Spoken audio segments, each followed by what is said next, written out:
Fala galera, eu sou Yuri Costa e esse é o Ponte do Reino, e a partir de hoje eu tô voltando com a série do canal em que eu comento cada um dos episódios do seriado The Chosen, e dessa vez a partir da segunda temporada. Se você não sabe o que é The Chosen ou como faz para assistir, clica no izinho aí no canto do vídeo que você vai para minha playlist, começa assistindo desde o início que eu vou te explicar tudo que você precisa saber. Agora bora conversar sobre o primeiro episódio dessa temporada chamado Trovão, e eu já asseguro que esse é um dos meus episódios favoritos dessa temporada. O episódio começa com os discípulos reunidos em ocasião da morte do Tiagão.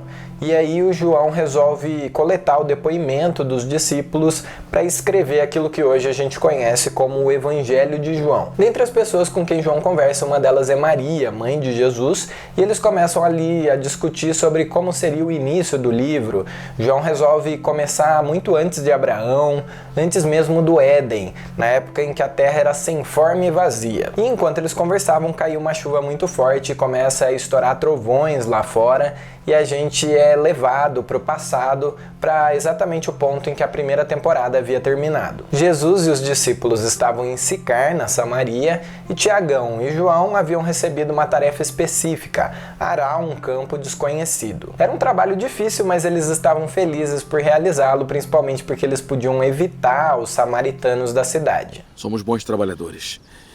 E talvez ele saiba que não gostamos dos samaritanos. A gente também vê como Tomé e a Ramá seguem para Samaria e como eles são tratados com hostilidade pelos samaritanos no caminho. Já os demais começam o episódio discutindo sobre os planos que eles fariam para Jesus ali em Sicar, quando de repente eles percebem que Jesus já nem estava mais ali com eles. Ele havia sumido no meio da cidade e eles não sabiam onde ele tinha ido. É nesse contexto que Tomé acaba conhecendo Mateus e que os demais discípulos acabam eventualmente encontrando Jesus pregando em praça pública, falando sobre como Deus é como um pastor de ovelhas que vai atrás daquela ovelha perdida, deixando 99 para trás. Um dos discípulos, inclusive, comenta que nem era possível distinguir quem era judeu e quem era samaritano ali, pela forma como os samaritanos escutavam as palavras do mestre. Mas algumas cenas para frente, o Tiagão e o João delegam a tarefa para os demais discípulos de fazerem compras no mercado para a janta daquela noite, e eles fazem questão de sair da rua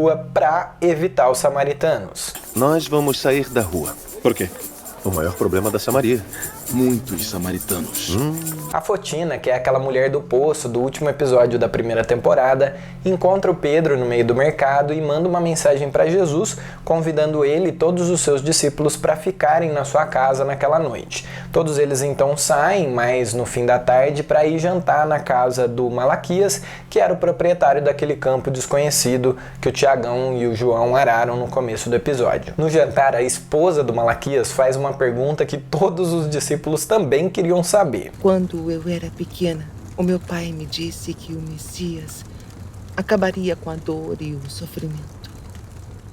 Se você é quem as pessoas dizem que é, quando fará isso? Eu estou aqui para pregar as boas novas do reino de Deus. Um reino que não é deste mundo. Um reino que virá em breve. De onde sim, tristeza e suspiro fugirão. Eu abri um caminho para as pessoas acessarem esse reino. Neste mundo, ossos ainda vão se partir. Corações ainda vão se partir. Mas no final, a luz vai vencer as trevas. E cara, essa resposta é de arrepiar, né?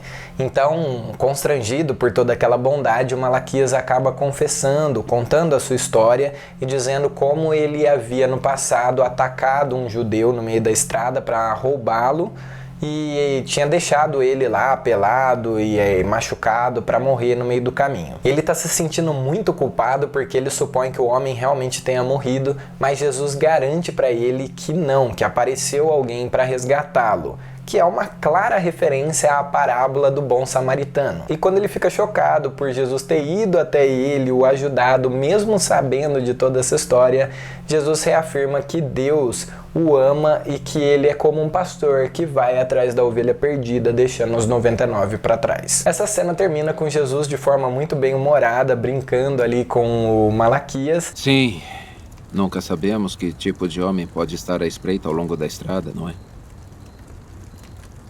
Muito cedo? E a cena seguinte também tem uma piadinha ali de Jesus pedindo para ficar com o quarto considerado mal assombrado pelo marido da Fotina. Um dos quartos é assombrado pela minha falecida avó.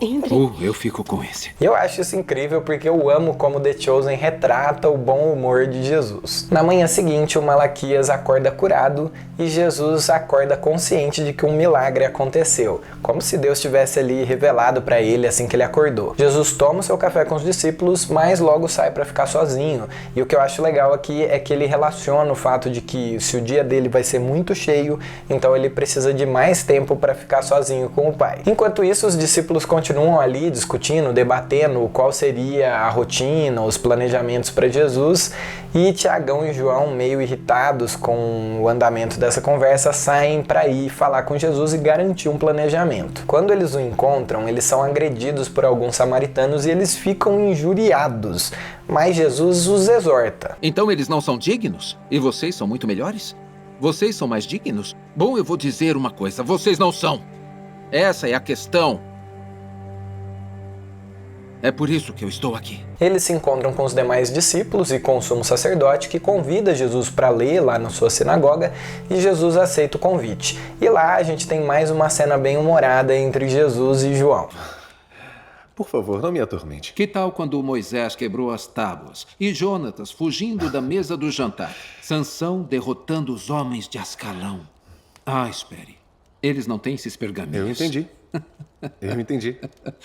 Nessa cena, mais uma vez, Jesus deixa bem claro nesse seriado que ele é sim um homem e ao mesmo tempo ele é mesmo Deus. E também dá pra dizer que ela fecha com chave de ouro toda essa temática desse episódio, mostrando mais uma vez que não é sobre você ser digno, sobre você ser merecedor, você ser uma pessoa justa, é sobre a graça de Deus que vai atrás da ovelha perdida, daquela que mais precisa. E enquanto Jesus lê o pergaminho de Gênesis, a gente volta lá para o futuro, onde João finalmente tem a ideia do início do seu evangelho.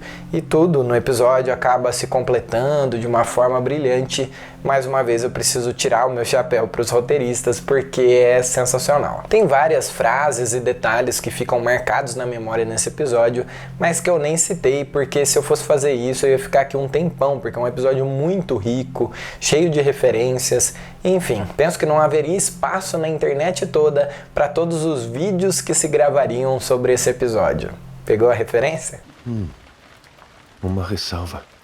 Isso é bom, eu vou escrever isso. Mas eu não posso terminar esse vídeo sem falar sobre algo particularmente profundo que Deus trouxe ao meu coração quando eu assisti esse episódio no ano passado. Eu confesso que na época eu me perguntei por que os judeus e os samaritanos tinham tanto problema um com o outro.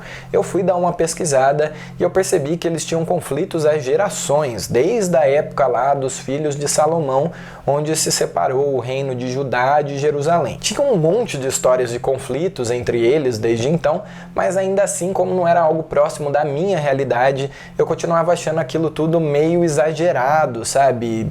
Toda aquela indisposição e preconceito entre eles. Só que aí Deus trouxe para o meu coração que a gente faz exatamente a mesma coisa quando o assunto é política. Muitas vezes a gente trata irmãos em Cristo, filhos e filhas amadas de Deus, com essa mesma indisposição ou preconceito, simplesmente porque eles são petistas ou porque eles são bolsonaristas. Exatamente como naquela época a gente pensa que as pessoas que pensam diferente da gente não são dignas do amor de Deus. Quer dizer, não tem como ser cristão e votar no Lula. Não tem como ser cristão e votar no Bolsonaro. E veja, a resposta de Jesus para os filhos do trovão é extremamente assertiva. A questão não é que eles sejam dignos mesmo. A questão é que ninguém é digno. Você não é uma pessoa melhor porque você vota na direita. Você não é uma pessoa melhor porque você vota na esquerda, ou porque você é conservador, ou porque você é liberal. A verdade é que você depende absolutamente da graça de Deus para ser salvo e para viver uma vida digna. Ser judeu ou samaritano era um título ou uma condição que os separava, mas Jesus passa por cima de toda essa separação porque a mensagem que ele carrega, a mensagem do evangelho, nos une em vez de nos separar. E sabe por quê?